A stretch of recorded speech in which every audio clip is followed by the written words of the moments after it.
Crime fighters, promoting security consciousness. Special focus. A warm welcome to another edition of your #1 security program, Crime Fighters, the Police and You. From the northeastern parts of the country down to the south and clusters of southeast, the fight against insurgency, militancy and organized criminal activities appears to have rotated to another geopolitical zone of the nation, this time the southwest. The constant invasion and attacks on communities in parts of Ogun and Lagos state constrained government to deploy a joint military task force to combat the lawlessness and wanton destruction by criminal elements holding out in creeks, swamps and waterways of riverine communities. With intense engagement involving land, air and naval forces, the situation has been brought under control. We are here at Majidu in Ikorodu, where there have been series of unrests for some time now. On getting here, we discovered that the Navy has taken over the place and there seems to be relative calm right now.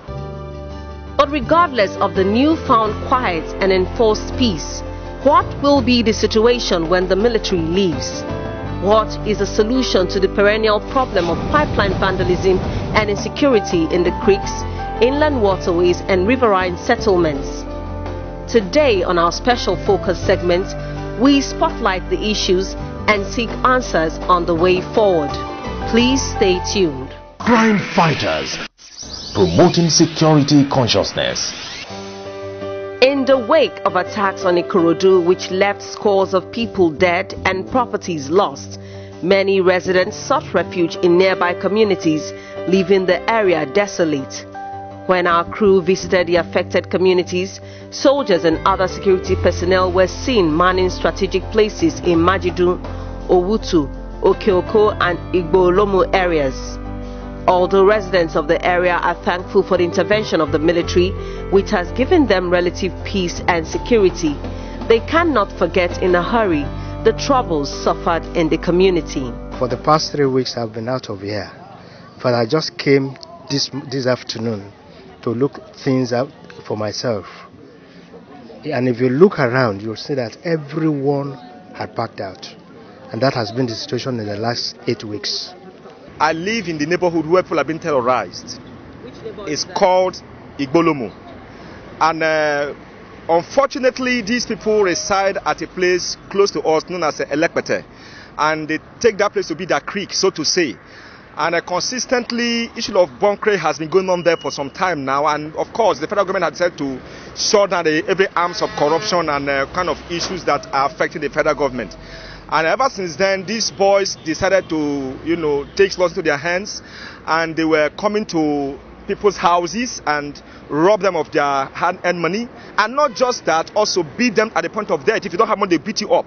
And not just that, they're also killing. And as a matter of fact, there was a day the landlords in that area decided that we'll have a vigilante to stop people that are, carrying this act of evil. And on that fateful day, we came out in mass, almost 500 of us that came out, in the whole neighborhood, trying to fight for our rights, so to say, because we couldn't get any help from anybody. So on that night, around 11:30 to be precise, this boy came out from the creek with their guns and all kind of ammunition they have. And they began to shoot sporadically. So many people were killed, some landlords were killed. In fact, not less than 50 people were killed on that day. We, the residents, we don't sleep again. Every time they are shooting guns. So to the extent that many people have packed out of their residence. So making life very miserable for us that are living here. I've had enough of the kidnapping issues. They'll just come and kidnap people, and based on the fact that they couldn't do their normal job that they do again, and they'll just come and kidnap the well-known people and the well-to-do people.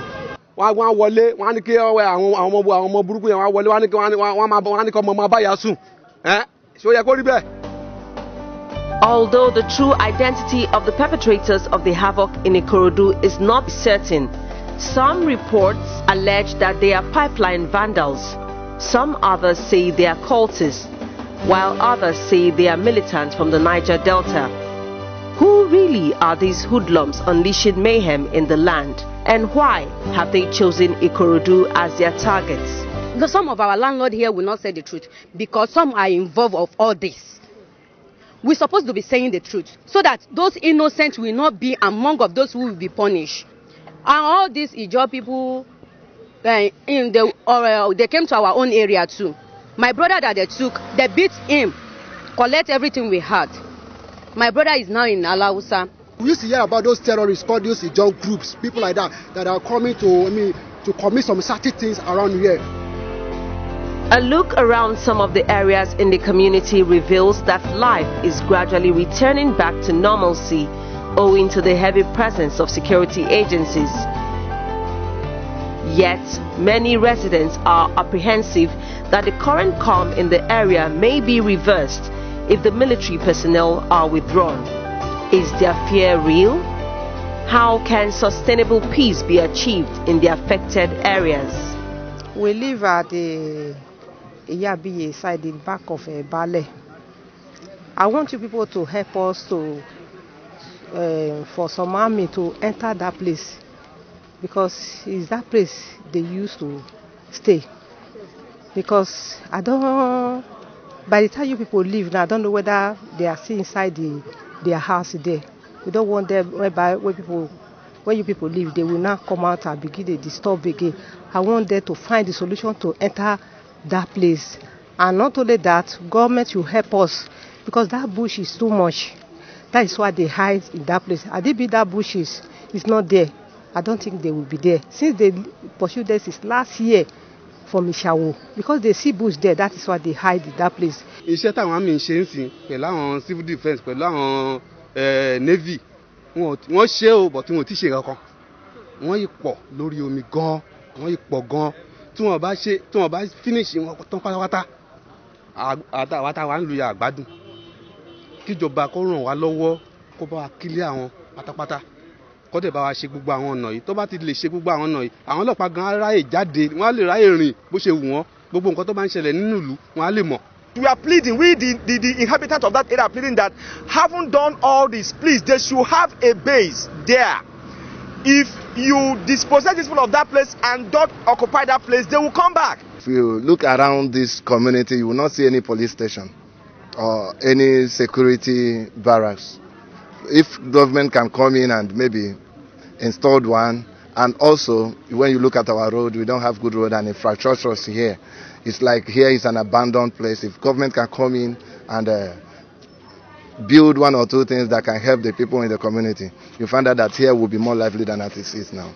Thank God for some time now, the federal government and the Lagos state government, they've done so wonderfully well and by giving a lot of support. But we are still pleading for more. Do we want peace in every area of Ikorodu? And how do we get this peace? We want special forces in every area so that when they see any kind of strange movement, they just quickly get those people arrested.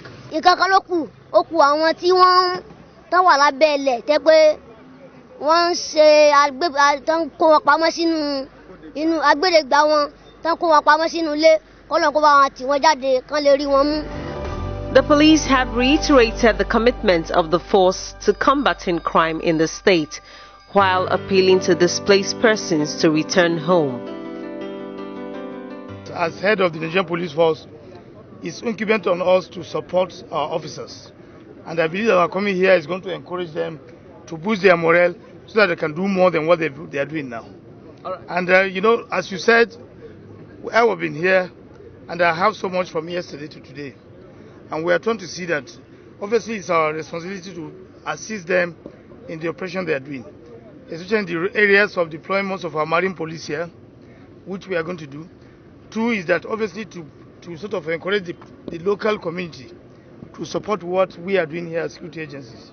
Militancy and vandalism in which has been on. I want to correct the impression that the operation going on in Ipafo and Ikorodu axis is not against any particular tribe, but rather against vandals and hoodlums that hide under the cover of so-called group and perpetrating nefarious activity within that axis. And so we will continue to fight them. We will ensure that we deal with that decisively so that they will never again rise against Nigerian police. Fighting crime and criminality is a joint responsibility of all. Sustainable peace cannot be achieved if we sit on the fence. At Crime Fighters, we commend the efficiency of the Nigerian police force and all other security agencies in rising to the occasion in ensuring peace in our nation. It is expected, therefore, that everyone should collaborate with the police to realize this goal. Crime Fighters, promoting security consciousness.